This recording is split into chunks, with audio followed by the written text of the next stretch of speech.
Sorry guys, मुझे नहीं पता था कि तुम लोगों में ऐसा कुछ रिचुअल होता है। हाँ, प्रे तो करना चाहिए। हम हमेशा खाने से पहले अल्लाह ताला से प्रे करते हैं। यस, रिचुअल नहीं स्पिरिचुअल।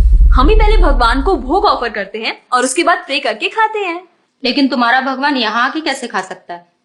जैसे वो तुम्हारी दुआ कानों से सुन सकता है, वो वैसे ही यहाँ पर आके खा भी सकता है। भगवान का फॉर्म पर्सनल है। अगर वो कानों से सुन सकते हैं तो मुंह से आके खा भी सकते हैं। उनके कान और मुंह दोनों है। शालिनी, तुम प्रे नहीं करती खाना खाने से पहले? नहीं, लेकिन मेरे चाचा ने एक बार कहा था कि हमको वो गॉड ऑफ फूड को और फार्मर्स को थैंक यू बोलना चाहिए। यू मीन अन्नपूर्णा देवी?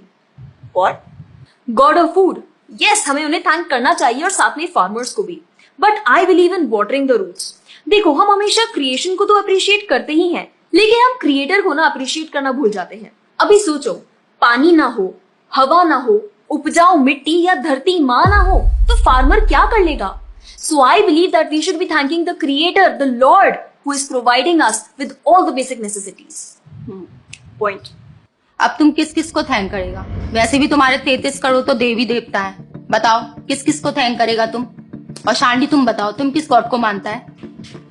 मैं ऐसे किसी गॉड को नहीं मानती, लेकिन I think Shiva is a big god. See, I am very sorry, but आपने अपने वो बड़े भगवान का स्टोरी तो सुना होगा ना, जहाँ वो अपनी मरी हुई वाइफ को शोल्डर पर लेकर पूरे इंडिया का चक्कर लगा रहा है। अब तुम मुझे बताओ, जो गॉड अपनी वाइफ के मरने पे ऐसे कॉमन मैन की तरह रोता है, वो गॉड हो सकता है क्या?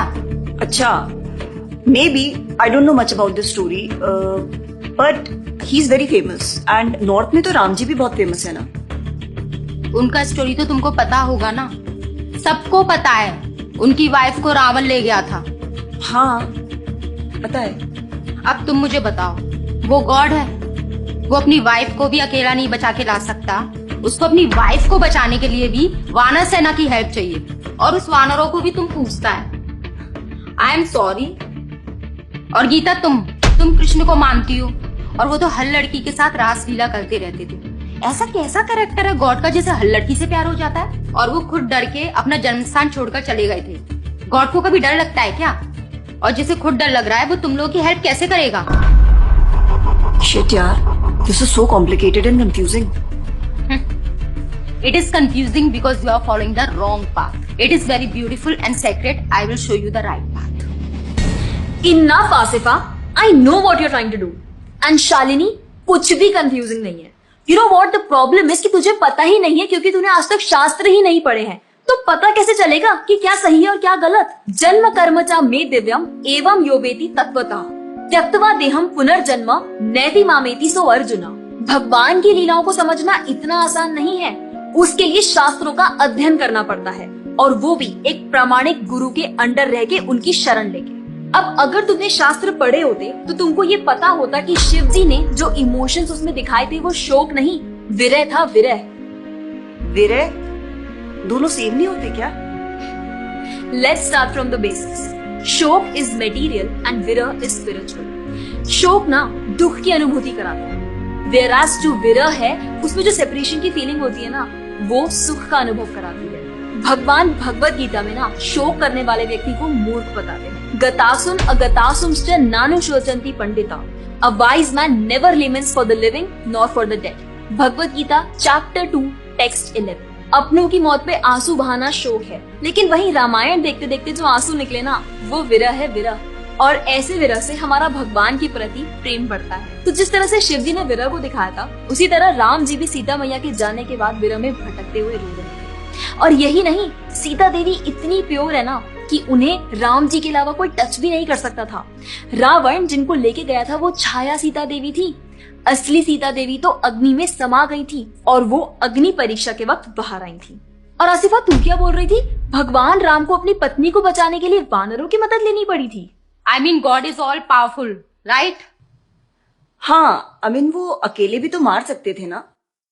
यार शालिनी, अगर तूने कभी रामायण पढ़ी होती तो तुझे पता होता, जब खर और दूषण आए थे अपने 15,000 ऐसे दानवों के साथ जो इंसान को खा जाते थे, उन सब के साथ राम जी ने अकेले बिना किसी की हेल्प के उन सब के चिथड़े उड़ा दिए थे।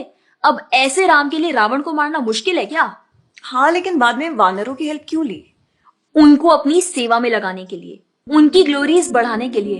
अरे उन्होंने तो एक छोटी सी गिलहरी तक को अपनी सेवा में लगा लिया था। What? कभी पढ़ा हो तो पता हो ना। खैर, और हम हनुमान जी की पूजा इसीलिए करते हैं क्योंकि भगवान तक पहुंचने का रास्ता उनके भक्तों की सेवा है। जब भगवान देखते हैं कि मेरे भक्तों का गुणगान हो रहा है या कोई सेवा कर रहा है तो वो बहुत खुश होते हैं। जैसे मैं तेरी मॉम के सामने अगर तेरी तारीफ करूं तो वो खुश होती है ना। पॉइंट। इसी तरह भगवान हमसे खुश होते हैं जब हम उनके भक्तों की सेवा करते हैं, पूजा करते हैं। और रही बात 33 करोड़ देवी देवता की, आसिफा तो मुझे ये बता, what is your favourite genre in movies? Psychological thriller. और शालिनी तेरी? Romantic and comedy. एग्जैक्टली। जैसे हर किसी का अपने नेचर के अकॉर्डिंग फेवरेट जॉनर होता है, वैसे ही भगवान ने हर किसी के नेचर के अकॉर्डिंग व्यक्ति के लिए उसके नेचर के अनुसार वेद और पुराण दिए हैं। और उन्हीं पुराणों को फॉलो करके लोग अपनी देवी देवता की तरफ अट्रैक्ट होते हैं। और ये सभी देवी देवता भगवान की ही सेवा कर रहे हैं। जैसे रोशनी के देवता सूर्य देव, हवा के देवता वायु देव, बारिश के देवता इंद्र देव।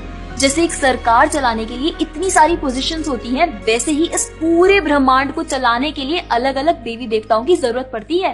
तो मतलब वो अपनी पोजीशन का मिसयूज करेंगे, किसी भी लड़की के साथ कुछ भी करेंगे, रास लीला करेंगे। Stop it Asifa, now you are crossing the line. तुझे पता ही क्या है कृष्ण के बारे में? जो लोग बोलते हैं कि कृष्ण करे तो रास लीला है, हम करे तो कैरेक्टर ढीला है, उनको बोलो पहले भागवतम पढ़ ले। ठीक रास लीला से पहले भगवान ने गोवर्धन उठाया था। उनको बोलो पहले जाके गोवर्धन पर्वत उठाए। पैदा होते ही पूतना को मारा था, बच्चे से एक मच्छर नहीं मारा जाता। When he was crawling, मुख में ब्रह्मांड दिखा दिया था। तू अपने मुंह में अपना ये हौसले दिखा दे आसिफा। क्या तुम जानते हो द्वारका में भगवान श्री कृष्ण की 16,108 रानियां थी और सबके अलग अलग महल थे और हर एक महल में श्री कृष्ण सबके साथ होते थे एक ही समय पर। रोज सारी रानियां कृष्ण से खुश थीं और उन सब की जरूरतें कृष्णा पूरी करते थे। क्या किसी नॉर्मल से इंसान के लिए ये सब संभव है? आज के टाइम पे तो एक ही नहीं संभलती, लेकिन उस टाइम सारी रानियां एक दूसरे के साथ खुश थीं और उन्हें खुश कृष्ण रखते थे। क्यों? क्योंकि वो भगवान है। और रही बात ब्रज की गोपियों के साथ रास लीला करने की, तो इतना जान लो कि रास लीला के टाइम पर करोड़ों गोपियां थी और कृष्ण पूरे टाइम हर एक गोपी के साथ मौजूद थे और उनके साथ डांस कर रहे थे एक टाइम पे करोड़ों गोपियों के साथ। ये सब बहुत डीप लीला है और ये सब तभी पता चलेगी जब साधुओं के संग में रह के शास्त्रों को पढ़ा जाएगा। हवा में तीर चलाने से या सुनी सुनाई बातों पर यकीन करने से कुछ नहीं होने वाला। और रही बात अपने भक्तों को बचाने की, तो भगवान ने तो अपने भक्त परीक्षित महाराज को गर्भ में बचाया। 5 साल के प्रहलाद महाराज के लिए नरसिंह अवतार लेकर आए और उनको बचाया। यहाँ तक कि वो अपने गुरुदेव सांदीपनी मुनि के बेटे को मरने के बाद वापस लाए और उनको जिंदा किया। आई एम रियली इम्प्रेस्ड यार। हिंदू होते हुए भी मुझे ये फैक्ट्स पता ही नहीं थे। मेरे पेरेंट्स ने मुझे कभी इन सब चीजों के बारे में बताया ही नहीं। हाँ, पेरेंट्स की तो गलती है, लेकिन हम भी तो वही कर रहे हैं जो उन्होंने किया। We are not learning about our culture, not reading Ramayan, Mahabharat और भगवत गीता। आजकल तो ये सब कुछ रीड करना बहुत इजी भी है and everything is available on our phones. And the problem is that we don't want to learn.